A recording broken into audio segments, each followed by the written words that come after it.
आपका एक बार पुनः हार्दिक स्वागत करता हूं।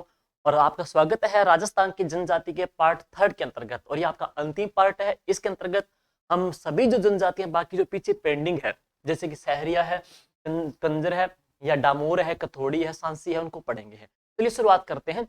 नेक्स्ट देखिए दोस्तों, राजस्थान की जो सहरिया जनजाति है, इसकी बड़ी बड़ी जो विशेषता है वो ये है। सबसे खास बात ये है, राजस्थान की ये एकमात्र आदिम जनजाति है, भारत सरकार के द्वारा घोषित की गई एकमात्र आदिम जनजाति समूह में। तो आदिम जनजाति समूह में जो शामिल है तो वह कौन सी है? सहरिया है। दूसरी विशेषता है, राजस्थान की ये जनजाति है सबसे ज्यादा क्या है? शर्मीली जनजाति है। राजस्थान की ये जनजाति सभी जनजातियों में सबसे ज्यादा शर्मीली है। सर्वाधिक शर्मीली होने की वजह से बड़ी बात क्या है कि ये जनजाति कभी भीख नहीं मांगती है। राजस्थान की ऐसी कौन सी जनजाति है जिसके बारे में कहा जाता है कि वो कभी भीख नहीं मांगती है? तो कौन सी आ जाएगी? सहरिया है। इसके जो अतिरिक्त है, मनरेगा के अंतर्गत है। तो मनरेगा में 100 दिन की बजाय सबसे पहले जो 200 दिन का जो रोजगार मिला था, तो वह किस जनजाति का नाम आता है? सहरिया का नाम आता है। खाद्य सुरक्षा अधिनियम, राजस्थान की खाद्य सुरक्षा जो अधिनियम है, खाद्य सुरक्षा अधिनियम के अंतर्गत 35 किलो गेहूं प्रति महीने दिया जाता है। कथोड़ी को मिलता है और किसको मिलता है? सहरिया को मिलता है। खाद्य सुरक्षा अधिनियम 2013 के अंतर्गत 35 किलो गेहूं पर मंथ इनको दिया जाता है। मनरेगा में 200 दिन की बजाय सहरिया, खेरवा और कथोड़ी जनजाति को कितने दिन का रोजगार मिला? 200 दिन का, 100 दिन की बजाय है। राजस्थान की सर्वाधिक शर्मीली जनजाति जो कभी भीख नहीं मांगती, लेकिन ध्यान दीजिएगा, राजस्थान का भीख मांगते टाइम कालबेलियों का नृत्य कौन सा है? तो वह कौन सा है? बागड़िया नृत्य। भिखारी को भिक्षा देती शहजादी का चित्र किस शैली में बना है? जयपुर शैली के अंतर्गत बना है। राजस्थान के अंतर्गत बात करते हैं कि ऐसी जनजाति जो भारत सरकार के द्वारा घोषित की गई एकमात्र आदिम जनजाति है, तो कौन सी है? सहरिया है। अब बात करेंगे सहरिया को लेकर के। सबसे पहले दोस्तों देखेंगे हम सहरिया जनजाति की जो उत्पत्ति है वो सुनिए। सहरिया की उत्पत्ति हुई है फारसी भाषा का एक शब्द है, फारसी भाषा का एक शब्द है कौन सा? शहर। तो सहरिया की उत्पत्ति फारसी भाषा के शहर से हुई है, और जिसका मीन्स क्या है? जंगल में विचरण करना। तो ये भी क्या है? जंगल में विचरण करने वाली जनजाति है। जैसे कि कंजर है, वो भी बात पढ़ते हैं। कंजर की उत्पत्ति है कानन चार से हुई है, यानी कि जंगल में घूमने फिरने वाली है। ये भी क्या? जंगल में विचरण करने वाली है। तो इसकी उत्पत्ति फारसी भाषा के शहर से, भील की उत्पत्ति द्रविड़ भाषा के वीर से, ग्रासिया की उत्पत्ति संस्कृत के ग्वास से, मीणा की उत्पत्ति संस्कृत की मीन से हुई थी। मीणा मछली है, भील तीर कमान है, ग्रासिया गवास सेवक है, सहरिया शहर से यानी बोले तो जंगल में विचरण करने वाली है। तो इनकी उत्पत्ति हमने पढ़ ली है। अब बात करते हैं ये कौन से क्षेत्र में दोस्तों इनका ज्यादा बाहुल्य है। तो राजस्थान में इनका ज्यादा जो बाहुल्य है वह आ जाएगा 12 जिले के अंतर्गत। और 12 जिले की 2 तहसील विशेष, एक तो कौन सी? साहबाद है, और दूसरी कौन सी है? किशनगंज है। तो 12 जिले की साहबाद और किशनगंज तहसील के अंतर्गत दोस्तों इनका ज्यादा बाहुल्य है, 12 जिले के अंतर्गत है। ये इनकी उत्पत्ति आ गई है, ये इनके क्षेत्र विशेष आ गई है, और ये इस जनजाति की विशेषता आ चुकी है। अब बात करते हैं नेक्स्ट, इस जनजाति के जो घर वगैरह है उनको क्या कहा जाता है? तो घर की बात आ जाएगी है।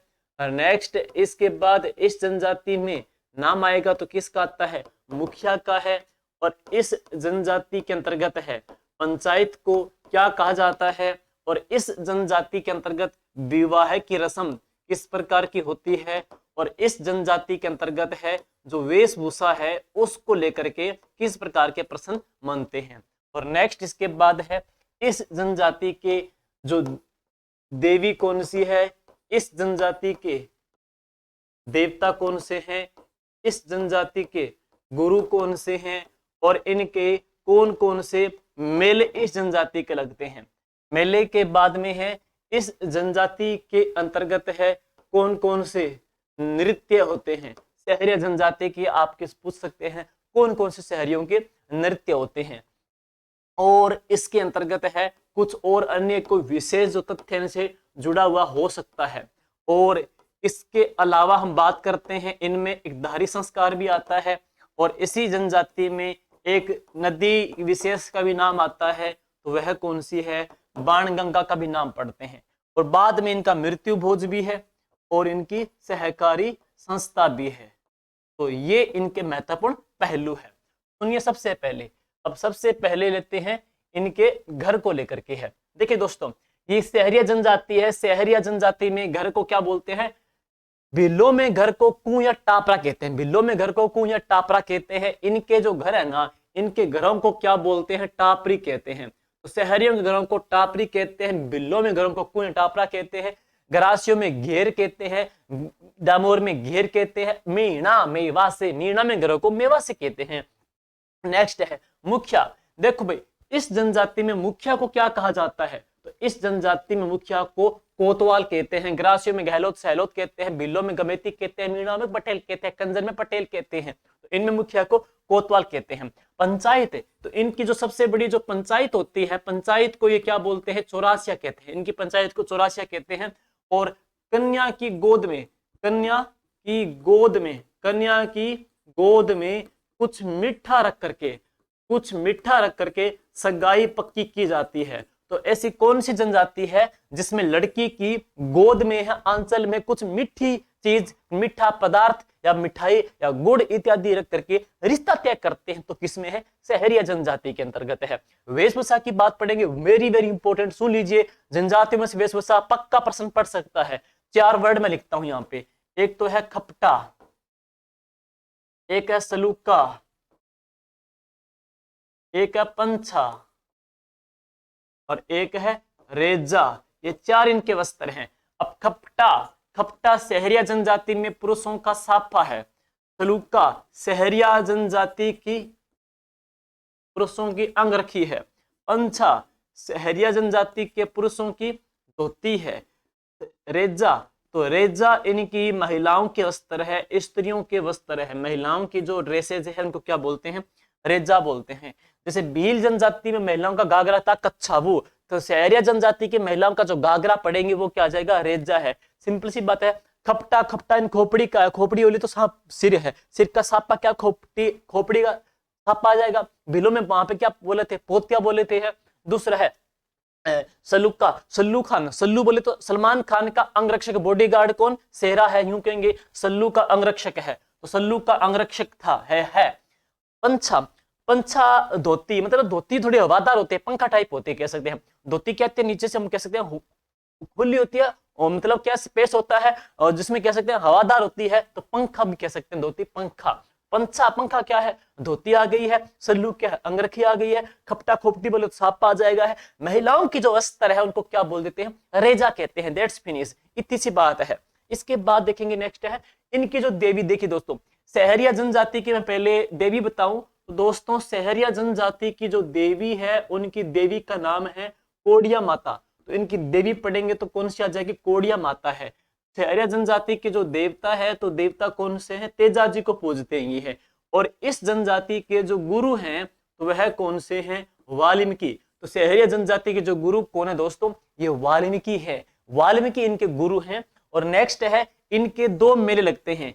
एक तो मेला कौन सा है? सित्ताबाड़ी का मेला। तो एक इनका लगता है सित्ताबाड़ी का मेला और एक इनका लगता है कपिल धारा का मेला। दोनों मेले इसके अलावा भी कहीं और लगते हैं, सुनिएगा। सीता माता का मेला प्रतापगढ़ में लगता है। सीताबाड़ी का मेला बारां में बढ़ता है। कपिल मुनि का मेला कोलायत में लगता है। कपिल धारा का मेला बारां में लगता है। सुनिए, कपिल मुनि कोलायत में, कपिल धारा बारां में। तिथि सेम है, कार्तिक पूर्णिमा।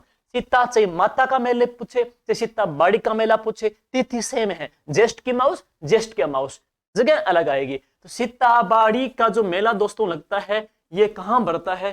केलवाड़ा में लगता है। और ये केलवाड़ा कहां पर है? बारां में है। और इस मेले को कहा जाता है क्या?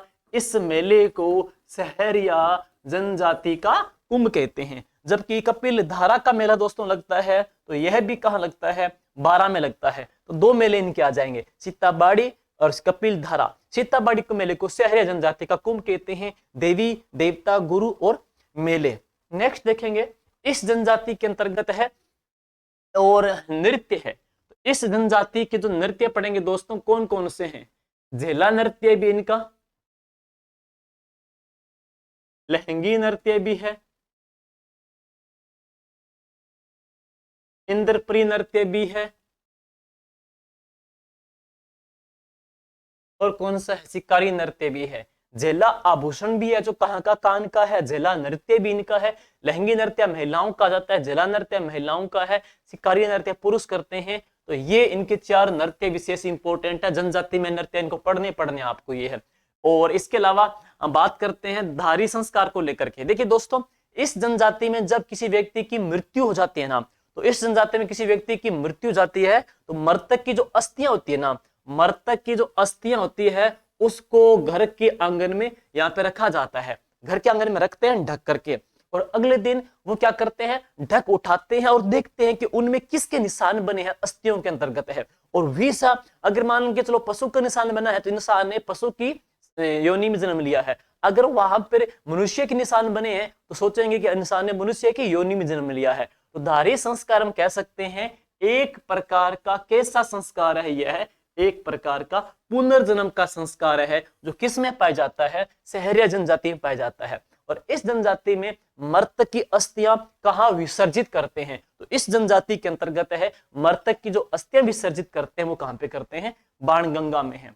बाणगंगा में यह मृतक की जो अस्थियां हैं दोस्तों यह विसर्जित करते हैं, बाणगंगा नदी के अंतर्गत है। और इस जनजाति में मृत्यु का जो भोज दिया जाता है, तो इस जनजाति का जो मृत्यु भोज है, इस जनजाति में मृतक आदमी के मरने के बाद जो भोज देते हैं उस मृतक के भोज को क्या कहा जाता है, तो इस जनजाति में मृतक के जो भोज है, मृतक के भोज को क्या बोल देते हैं, लोकाई कहते हैं। तो इस जनजाति में इंसान के मरने के बाद जो मृतक को भोज देते हैं उसको लोकाई कहते हैं। और इनकी जो सहकारी संस्था है उसका नाम है मामुनी संकल्प चिकोडोकेन, मामुनी संकल्प चिकोडोकेन। यह इनकी एक सहकारी संस्था है जो इनके विकास के लिए काम कर रही है। मरने के बाद मृत्यु भोज दिया उसको लोकामी बोल दिया है। मृतक की अस्थियां कहां विसर्जित करेंगे, बाणगंगा विसर्जित करेंगे। मृतक की अस्थियों में से गैस करते हैं इंसान ने क्या जन्म लिया है तो धारी संस्कार आ जाएगा है। नृत्य आपको बताई दिए गए हैं। और राजस्थान की बड़ी बड़ी बात यह है कि सबसे विशेष जनजाति है क्योंकि इस जनजाति को भारत सरकार के द्वारा आदिम समूह में भी शामिल किया गया है। तो ये थे। अब चलते हैं नेक्स्ट, इसके बाद में अगली। तो राजस्थान की दोस्तों अगली जो जनजाति है, छोटी सी जनजाति हम करेंगे बात उनको लेकर के भी है, तो वह कौन सी है, डामोर। देखिए दोस्तों डामोर की बात करेंगे तो डामोर जनजाति है, ये स्वयं की उत्पत्ति किससे मानते हैं, ये कहते हैं कि हम राजपूतों से उत्पन्न हुए हैं। डामोर का यह मत है। दूसरी बात है, डामोर जनजाति की बात करते हैं तो इनका मुख्य व्यवसाय क्या है, कृषि। तो ये कृषि प्रधान जनजाति है, कृषि को तवज्जो देते हैं। तीसरी बात करते हैं डैश ए डामोर डैश ए डूंगरपुर है। तो डैश ए डामोर डैश ए डूंगरपुर है। डूंगरपुर की कौन सी तहसील में इनका ज्यादा बाहुल्य है, तो डूंगरपुर की सिमलवाड़ा तहसील में दोस्तों यह ज्यादा रहते हैं। डामोर का ज्यादा बाहुल्य कहां पे, डूंगरपुर के सिमलवाड़ा तहसील के अंतर्गत है।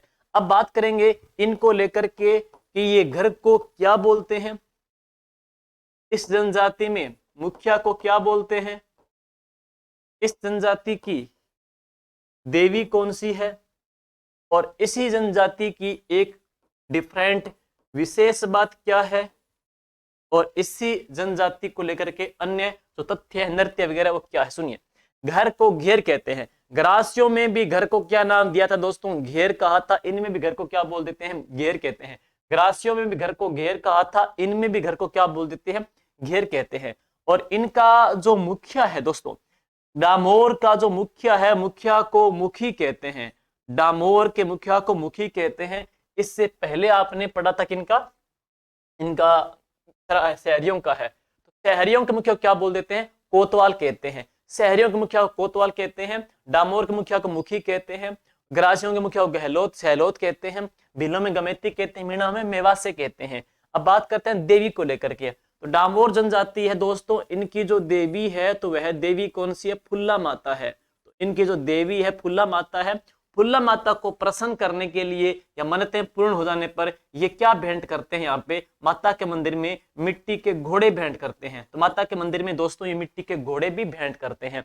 और बड़ी बात यह है कि ऐसी जनजाति, ऐसी कौन सी जनजाति है जहां पुरुष भी महिलाओं की तरह क्या पहनते हैं, आभूषण पहनते हैं।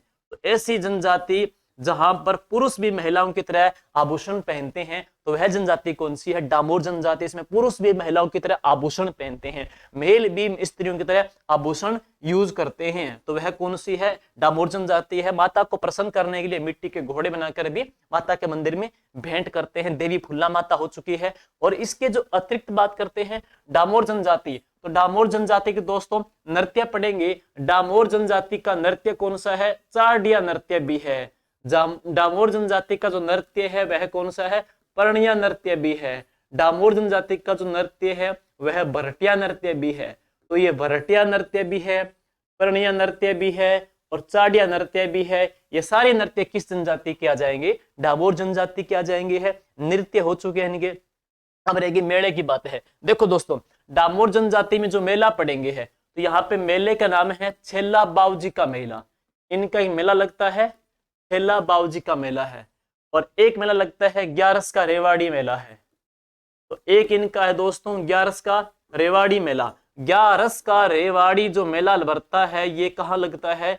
गलियाकोट डूंगरपुर में है। और छेला बाऊजी का जो मेला लगता है यह कहाँ भरता है? पंचमहल गुजरात के अंतर्गत है। तो ये इनकी खूबियां हैं। वापिस पढ़ेंगे। डामोर डूंगरपुर की सिमलवाड़ा तहसील में है। घर को घेर कहेंगे है, मुखिया को मुखी कहते हैं। देवी फुल्ला माता विशेष है। माता के मंदिर में मिट्टी के घोड़े बनाकर भेंट करते हैं। विशेष बात क्या है? इस जनजाति में महिलाओं की तरह पुरुष भी आभूषण धारण करते हैं।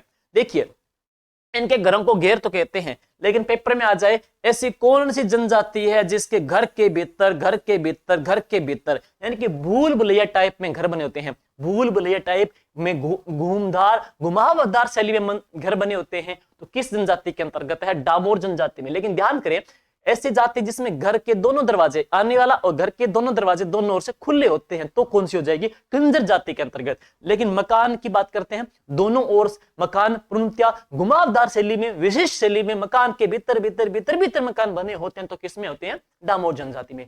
इतनी सी बात है। नेक्स्ट देखेंगे अगली जो विशेषता दोस्तों, अगली जो बात करते हैं अगली जनजाति है, तो वह कौन सी? कथोड़ी जनजाति है। नेक्स्ट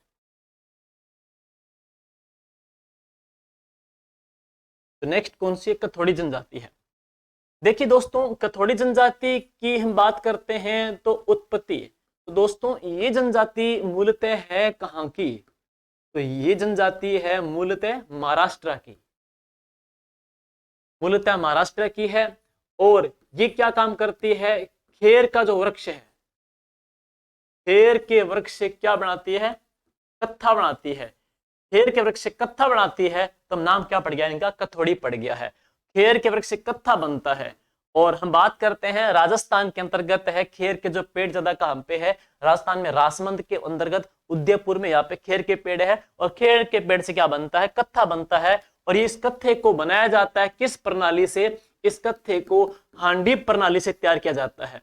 और ये जो कत्था है ये किस में यूज होता है? पान में यूज होता है। और राजस्थान के अंतर्गत है। पान की जो खेती है उस पान की खेती को क्या बोलते हैं? बजेड़ा कहते हैं। पान की खेती के लिए उपयुक्त बांध कौन सा है? तो बांध का नाम पढ़ेंगे कौन सा है? मोरा सागर है। राजस्थान में पान की जो खेती है ज्यादा कौन से जिले में होती है? तो कहां पे होती है? करौली जिले में होती है। बेजड़ गेहूं जो चना की खेती है, बजेड़ा पान की खेती को कहते हैं। पान की खेती के लिए उपयुक्त बांध कौन सा है? मोरा सागर बांध है। पान यूज होता है, पान में यूज होता है कत्था। कत्था बनाता है खेर से, खेर के पेड़ से। बनाती कौन है दोस्तों? कथोड़ी जनजाति बनाती है। उदयपुर के अंतर्गत है। तो राजस्थान में इनका जो मोस्टली बाहुल्य है, राजस्थान में ज्यादा ये कहां पे रहते हैं? तो कोटड़ा है,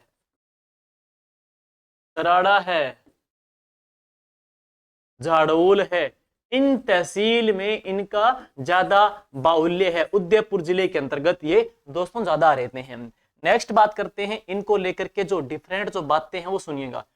इस जनजाति में घर को क्या कहते हैं? इस जनजाति में मुखिया को क्या बोलते हैं? इस जनजाति के अंतर्गत शराब का विशेष क्या महत्व है? और नेक्स्ट इसी जनजाति के अंतर्गत बात करते हैं वेशभूषा का प्रश्न बनेगा। इसी जनजाति का नृत्य का भी है। और इसी जनजाति के अंतर्गत कृषि भी है। इसी जनजाति के अंतर्गत देवता का भी है। इसी जनजाति के अंतर्गत बांस का भी नाम आता है। और इसी जनजाति के अंतर्गत बात करते हैं मृतक को लेकर के भी रस्में अलग अलग आती है। तो ये डिफरेंट जो बातें पढ़ेंगे आप में है, मुख्य आगे यहाँ पे है। सुनिए, कथोड़ी जनजाति है दोस्तों, कथोड़ी जनजाति के अंतर्गत घास फूस खपच्यों से जो मकान बनते हैं, कथोड़ी जनजाति में घास फूस खपच्यों से मकान बनते हैं, उन मकान को क्या बोलते हैं? कोलरा कहते हैं। घास फूस खपच्यों से बनाए गए मकानों को क्या बोल देते हैं? कोलरा कहते हैं। मुखिया, देखो दोस्तों ये कहां से आई है? महाराष्ट्र से आई है, बंबई से आई है। बंबई से आई है ना, नायक महानायकों की नगरी से आई है, तो खुद को नायक ही मानेगी, तो खुद को नायक ही मानेगी। तो इनका जो मुखिया है ना वो क्या है? नायक है। इस जनजाति के मुखिया को क्या बोलते हैं? नायक कहते हैं। शराब की बात करते हैं दोस्तों, राजस्थान के अंतर्गत महुआ के पेड़ से शराब बनाते हैं, तो कौन बनाते हैं? भील जनजाति है। लेकिन अब बात करेंगे इस जनजाति के अंतर्गत है, तो राजस्थान की ऐसी जनजाति जिसके अंतर्गत दोनों का नाम आता है, इनका भी और इनका भी मिलकर के है, तो किस जनजाति के अंतर्गत है? कथोड़ी जनजाति के अंतर्गत है। और इसके पश्चात है राजस्थान के अंतर्गत इस जनजाति में एक ड्रेस है, और उस ड्रेस का नाम क्या है? फड़का है। तो फड़का है मराठी अंदाज में पहनी जाने वाली एक साड़ी है। तो मराठी अंदाज में महिलाएं जो साड़ी पहनते हैं उसको क्या बोलते हैं? फड़का कहते हैं। सिंपल सी बातें याद करने का तरीका है, जैसे कथा को बांधते हैं, कथोड़ी में कथा को बांधते हैं, तो फड़ में भी फड़ को बांधते हैं। कथा को बांधते हैं, फड़ को बांधते हैं, फड़का है। शहरियों की महिलाओं का जो वस्त्र है वो रेजा है। भील महिलाओं का घाघरा है, उसे कच्छावू कहते हैं। नृत्य की बात करते हैं दोस्तों, तो इनका नृत्य कौन सा है? लावणी नृत्य, महाराष्ट्र का नृत्य है। लावणी के अलावा इनका नृत्य कौन सा है? मावलिया नृत्य है। और मावलिया के अलावा दोस्तों इनका कौन सा नृत्य है? होली नृत्य है। तो ये नृत्य है। लावणी जो नृत्य है ये महाराष्ट्र का नृत्य है, जो कथोड़ी जनजाति भी करती है। मावलिया नृत्य दोस्तों ये कब किया जाता है? नवरात्रि में किया जाता है। और होली नृत्य महिलाएं होली के अवसर पे करती है। 3 इनके नृत्य आ जाते हैं। कृषि की बात करते हैं, तो इस जनजाति में क्या करते हैं? कोई व्यक्ति बीमार पड़ जाता है, व्यक्ति बीमार पड़ जाता है, तो ये क्या करते हैं? कालिका माता को प्रसन्न करने के लिए, कालिका माता को प्रसन्न करने के लिए जंगल के जंगल भी फूंक देते हैं, जला देते हैं, कालिका माता को प्रसन्न करने के लिए है। इनके जो देवता है थोड़े से डिफरेंट है हिंदू धर्म से, जैसे कि नाम पढ़ेंगे, नाम नहीं है, गामदेव है, डूंगर देव है, और कौन से हैं? कंसारी देव हैं। तो ये देवता है कंसारी देवता, डूंगर देवता, गाम देवता। हिंदुओं से थोड़े से डिफरेंट इनके नाम आ जाते हैं। मास की बात करते हैं, किताब वगैरह में बहुत सारी किताबों में मिलता भी है, उसमें देख सकते हो। बाकी शायद ऐसा प्रश्न दे इसको लेकर के किस जनजाति के अंतर्गत है, तो ऐसा कोई प्रश्न नहीं बनने वाला है। जाति विशेष के ऊपर हम कह भी नहीं सकते हैं। नेक्स्ट बात करते हैं मृतक को लेकर के बात करते हैं कि इस जनजाति में अगर किसी व्यक्ति की मृत्यु हो जाती है, सुनिए, तो इस जनजाति में किसी व्यक्ति की मृत्यु हो जाती है तो उसको लेकर के कौन कौन से प्रश्न बनने वाले हैं। इस जनजाति में किसी व्यक्ति की मृत्यु हो जाती है तो उसके मृतक के 5 रिश्तेदार उसको लेके जाते हैं, शमशान भूमि में है। मृतक की हाथ में 1 रुपए का सिक्का रखते हैं और उसके मुंह में चावल के दाने डालते हैं और उसको दफनाते हैं। मृतक के 5 रिश्तेदार उसको लेके जाएंगे, 1 रुपए का सिक्का रखेंगे, उसके मुंह में चावल के दाने डालेंगे और उसको दफना देते हैं। तो वह जनजाति कौन सी है? यही कथोड़ी जनजाति है। मांस छोड़ दी हमने, देवता भी हो गए, कृषि भी हो गए, नृत्य भी हो गई, वेशभूषा भी हो गया। और एक बड़ी बात है कि ऐसी कौन सी जनजाति है जो मिल्क का सेवन नहीं करती है? तो मिल्क का यूज नहीं करती, कभी दूध नहीं पीती, तो कौन सी है? ये कथोड़ी जनजाति है। शराब का हमने चर्चा कर ही ली है, नृत्य भी होगी, देवता भी होगी, वेशभूषा भी होगी, शब्दावली होगी, मुखिया भी हो गया। तो इस जनजाति की है। खाद्य सुरक्षा योजना के अंतर्गत 35 किलो गेहूं पर मंथ दिया जा रहा है। मनरेगा योजना में सबसे पहले 100 दिन की बजाय 200 दिन का रोजगार मिला था। कथोड़ी को भी मिला था, सहरिया को मिला था और खेरवा को भी मिला था। ये है। अब आगे है अगली जनजाति दोस्तों। अगली जो जनजाति है तो वह कौन सी है? वैसे जाति के अंतर्गत आती है, जनजाति ना होकर के ये एससी के अंतर्गत आती है। खाली हम चर्चा करते हैं उसको लेकर के, प्रश्न अगर बने तो। जैसे बात करते हैं दोस्तों कंजर को लेकर के है। कंजर की जो उत्पत्ति है, कंजर जाति की जो उत्पत्ति है संस्कृत के कानन 4 से हुई है। कानन 4 बोले तो यह भी क्या है? जंगल में विचरण करने वाली है। दूसरी बात करते हैं राजस्थान के अंतर्गत ज्यादा इनका बाहुल्य कहां पर है? हाड़ौती क्षेत्र के अंतर्गत है। जिला विशेष पूछे तो कौन सा है? कोटा आ जाएगा। और इनका जो विशेष तौर पे जो नाम आता है तो किस प्रवृत्ति के अंतर्गत है? राजस्थान के अंतर्गत है, अपराध प्रवृत्ति के अंतर्गत ये प्रश्न भी जुड़ जाता है, बहुत सारी किताबों में मिल जाता है ये प्रश्न है। और अब बात करते हैं, इसी प्रवृत्ति की वजह से ही एक रस्म इस जनजाति में दोस्तों पाई जाती है, वेरी वेरी इंपॉर्टेंट है। तो उस रस्म का नाम क्या है? पाती मांगना। राजस्थान की कौन सी जनजाति में पाती मांगना की रस्म पाई जाती है? तो तीन बातें पढ़ेंगे दोस्तों, यहाँ पे दो बात सॉरी हम पढ़ेंगे यहाँ पर एक देवी का नाम, तो देवी का नाम क्या है? चौथ माता। और देवता का जो नाम है तो वो क्या है? हनुमान जी। देखिए दोस्तों, पाती मांगना का मतलब क्या है? आशीर्वाद लेना है। पाती मांगना का मतलब हो गया बलेस लेना, भगवान से आशीर्वाद लेना होता है। यानी कि इस जनजाति के इस जाति के द्वारा अपराध करने से पहले ईश्वर से जो आशीर्वाद लिया जाता है, और ईश्वर कौन से हैं? चौथ माता और हनुमान जी से आशीर्वाद लिया जाता है अपराध करने से पहले। उस आशीर्वाद की रस्म को क्या बोल देते हैं? पाती मांगना। तो पाती मांगना किस जनजाति में है? कंजर के अंतर्गत है। पाती मांगना का मीन्स क्या है? आशीर्वाद लेना है। और कौन से देवता से लेते हैं? चौथ माता से लेते हैं और हनुमान जी से लेते हैं। तो इनकी जो इष्ट देवी है वो चौथ माता भी है, और इनकी इष्ट देवी है वो रक्त दंजी माता भी है। आगे लिखते हैं, तो देवियां और आती है रक्त दंजी माता,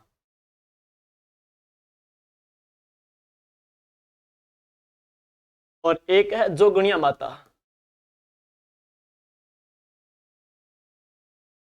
रक्त दंजी माता का जो मंदिर है ना, संतूर में है, जो कहां पे? बूंदी के अंतर्गत है। जबकि जो जोगणिया माता है, इस देवी का मंदिर भीलवाड़ा में भी है, और इस देवी का एक मंदिर कहां पर है? चित्तौड़गढ़ में भी है। तो दोस्तों, रक्त दंजी जो माता है ना, इनका मंदिर सतुर बूंदी के अंतर्गत है। ये भी कंजर जाति की इष्ट देवी है, चौथ माता भी इष्ट देवी है। जबकि बात करते हैं जो जोगणिया माता है ना, जोगणिया माता का जो वैसे नाम था वह नाम क्या है इनका? अन्नपूर्णा माता है। और अन्नपूर्णा माता है, ये किन की देवी है? डाकुओं की भी है, डाकुओं की देवी भी है। दूसरी बात है, कंजर जाति है, इनकी कुल देवी कौन सी है? तो जोगणिया माता है। काम की बात क्या है कि इस देवी की जब शादी की जा रही थी तो इस देवी ने अपना रूप क्या बदल लिया? जोगन का रूप धारण कर लिया था, और तभी से इनको क्या बोल देते हैं? जोगणिया माता कहते हैं। दोस्तों, ये वही देवी है जहां माता के मंदिर में मन्नतें पूर्ण होने पर मुर्गे भेंट करते हैं। तो वह देवी कौन सी है? जोगणिया माता है। डाकों की देवी भी है, भीलवाड़ा चित्तौड़गढ़ में इनका मंदिर बना हुआ है। अब बात करते हैं, घर को लेकर के भी है, और मुखिया को लेकर के भी है, और गुरु को लेकर के। लेकिन दोस्तों, घर की बात पढ़ेंगे तो इस जनजाति के जो घर होते हैं ना, इस जनजाति के जो घर है वो क्या होते हैं? दोनों साइड से खुले होते हैं। ऐसी जाति जिनके घर दोनों ओर से ओपन होते हैं तो किस में होते हैं? कंजर जाति के अंतर्गत। और ऐसी जाति जिसके घर घुमावदार शैली में, विशेष शैली में बने होते हैं तो किस में है? डामोर जनजाति में। दोनों डिफरेंट बातें हैं। अगली बात है, इस जाति के मुखिया को भी पटेल कहते हैं, और मीणा के मुखिया को भी क्या बोलते हैं? पटेल कहते हैं। मीणा का मुखिया भी पटेल है, इनका मुखिया भी पटेल है, सेम बातें हैं। और एक नाम आता है हाकम जी, हाकम राजा। देखिए दोस्तों, इनके जो इष्ट प्रधान जो गुरुदेव हैं वह कौन से हैं? हाकम राजा जी हैं।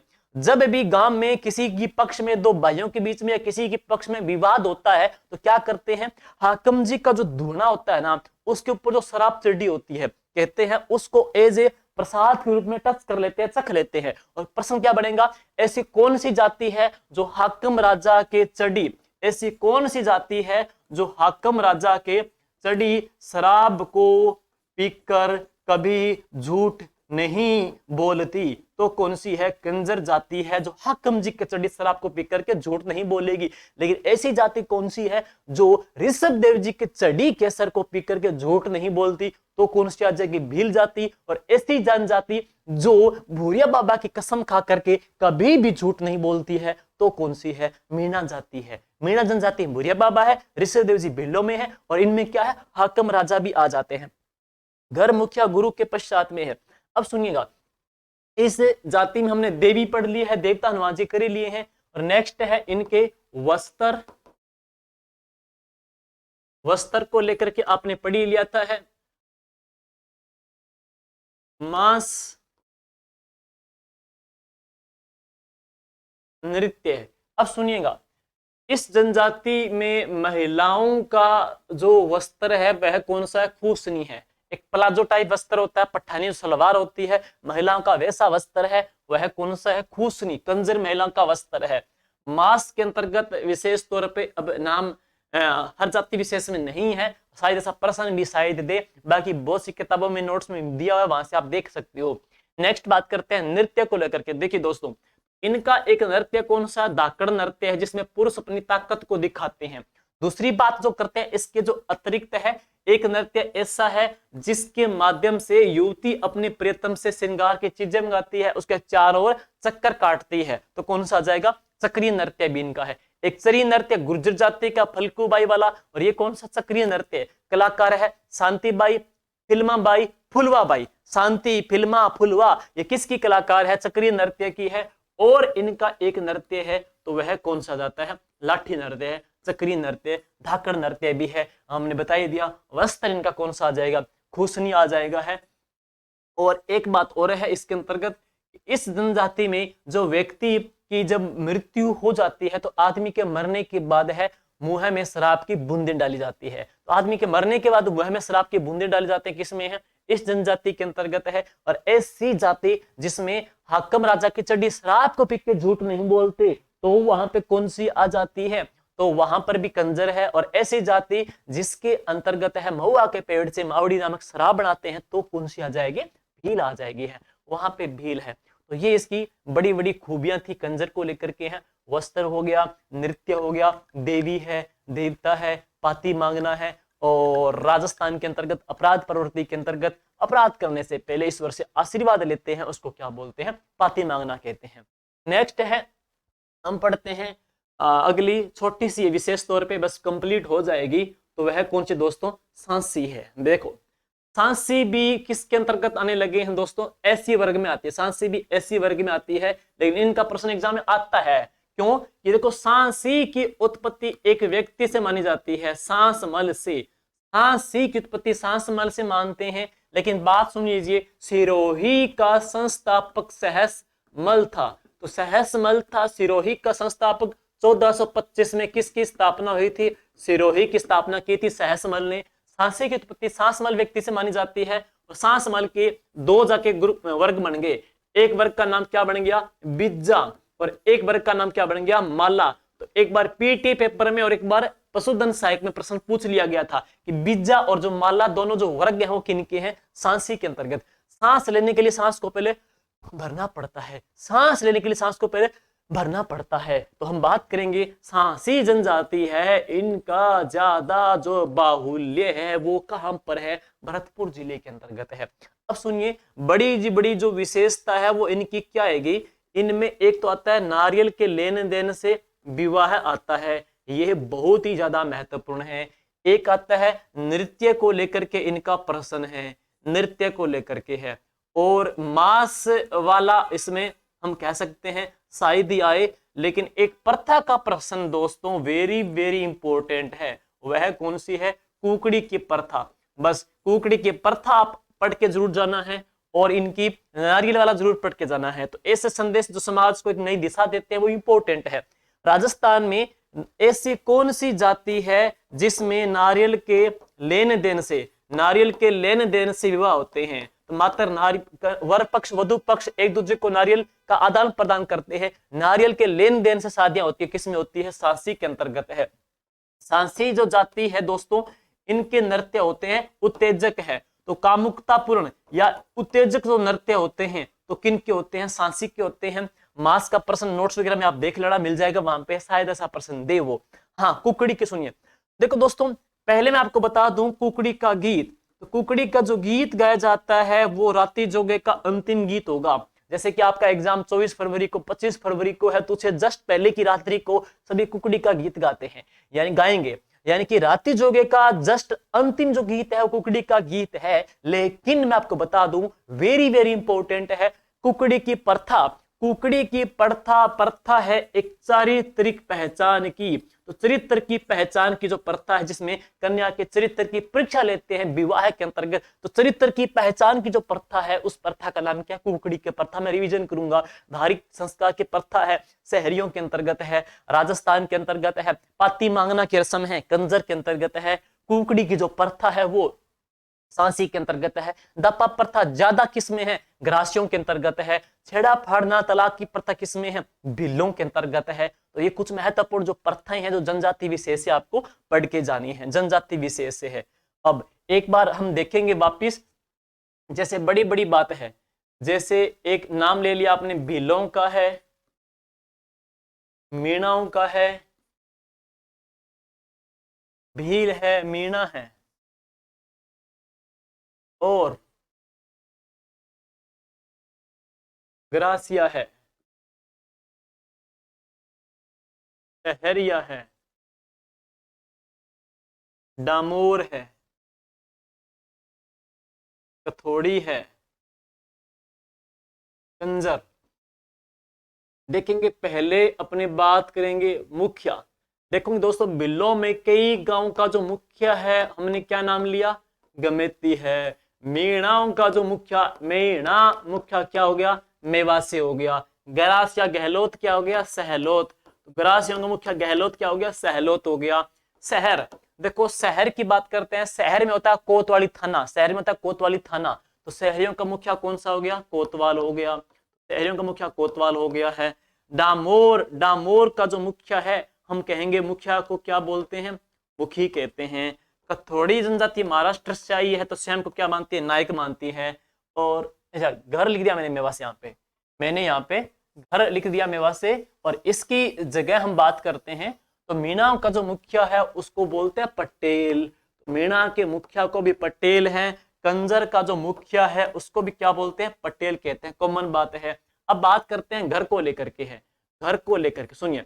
तो भील है, भीलों के घर को क्या कहते हैं? कू या फिर टापरा कहते हैं। शहरियों के घरों को क्या बोलते हैं? टापरी कहते हैं। सुनिएगा, डामोर के घर को घेर कहते हैं, और ग्रासियों में घर को घेर कहते हैं। कॉमन सी बात है, घर को घेर कहते हैं, घर को घेर कहते हैं। कथोड़ी जनजाति में जो घरों को है वो क्या बोलते हैं? खोलदरा कहते हैं। लेकिन हम बात करते हैं कि घर की लेकर के दो बातें हैं। घर के भीतर जो घर होते हैं, तो घर के भीतर जो घर होते हैं तो किसके अंतर्गत होते हैं? डामोर के अंतर्गत है। डामोर में घर के भीतर घर होते हैं। लेकिन घर दोनों ओर से ओपन होते हैं, दोनों ओर से ओपन होते हैं तो किसके अंतर्गत है? कंजर के अंतर्गत। दोनों ओर से ओपन होते हैं कंजर के अंतर्गत। घर के भीतर जो घर होते हैं डामोर के अंतर्गत है। तो ये हमने इनकी खूबियां पढ़ ली है। शहरियों के घरों को टापरी कहते हैं, डामोर के घरों को घेर कहते हैं, गरासी में घरों को घेर कहते हैं। मीणा जनजाति है, मीणा जनजाति में घरों को क्या बोलते हैं? मेवासे कहते हैं। हालांकि मैंने टेलीग्राम पे इसकी पूरी कंप्लीट टेबल डाल रखी है, वहां से आप देखोगे तो कंप्लीटली सारी बातें आपकी क्लियर हो जाएगी है। दोस्तों इस वीडियो में, इस फर्स्ट वीडियो के अंतर्गत हमने कोशिश की है कि एक बार ये टॉपिक आपके अच्छे से समझ में आ जाए, क्योंकि हार्ड टॉपिक है ये। तो एग्जाम से पहले जरूर आप देखोगे दोस्तों तो ये टॉपिक सारे क्लियर हो जाएंगे। और इसके ऊपर इसके आधारित जो प्रश्न है वो भी हमने टेलीग्राम पे डाले हैं, तो आप करोगे तो वो भी कंप्लीटली आपके वहां पे तैयार हो जाएंगे है। तो आगे हम लेंगे ऐसा टॉपिक जो हार्ड टॉपिक है, जो आपको कठिन लगता है, उसको समझाने का प्रयास करेंगे। Thank you, all the best, good bye.